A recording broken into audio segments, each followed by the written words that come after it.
Our life is made through a series of choices. About 2 weeks ago, a video came out, a sex tape came out of a spa lady that was essentially masturbating on camera. Now, I think I think either on the same day or the day after, the spa PR came out and said she hadn't done it at work, but she had been dismissed for essentially creating pornographic material while wearing spa uniform. Now, I don't know when was the last time you were at spa, but the people in the front, when we speak about uniform, it is not a cap, jacket, pants. It is not an entire array of clothing. It is usually just either a t-shirt that's completely black with a spa logo, or it is a button-up shirt that is checkered, red checkered, and it has a spa tag on it. This is what they mean by uniform, a shirt. Now, in an alternate reality, say this spa lady had decided that she wanted to fondle her breast before actually, masturbating. She either would have had to either raise her shirt up, or more likely she would have unbuttoned her shirt, therefore taking the very tag out of view. Had she done that, her video would have been essentially just one video out of many. There's like at least 100,000 pieces of content that go up on Facebook, on Instagram, on OnlyFans, on X every single day that could be considered pornography. But like the inmate with the prison warder sex tape, or the prison warder with the cop sex tape, we only cared specifically about those sex tapes because of their association, because of what they represented, their jobs, not them. Otherwise, it would have been just another video. It would have gone essentially unnoticed. Now, you may say, well, the people around her probably would have still known it was her, and they also would have identified what she was wearing as spa uniform by knowing that she works at spa.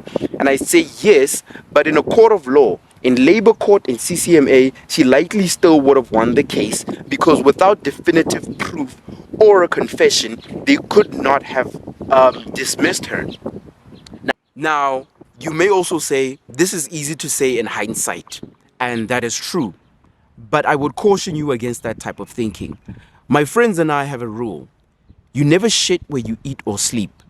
Essentially what that rule is, you never date or engage in sexual activities with anybody that you either work with, work around, or that you live with or live around. Well, unless it's your partner. But even then, not around work. The reason for this is that relationships have their ebbs and flows. When you are in the honeymoon phase, essentially everything's amazing. You want to be around each other all the time. You want to touch, you want to kiss, you want to fondle, you want to fool around, you want to do all these amazing things. But after the honeymoon phase phases out, then you get to learn who the person really is. And no one is perfect. Some people come from very, very disastrous families. So therefore, they have very terrible coping mechanisms when it comes to fights, when it comes to disagreements, when it comes to any type of conflict. And if you either live with or around this person, or you work with or around this person, then it becomes difficult for you to maintain a healthy living situation or a healthy working environment while having to solve this problem with this person. Or if you guys break up, then you guys essentially don't have to see each other anymore, unless you are working with each other or working in the same place.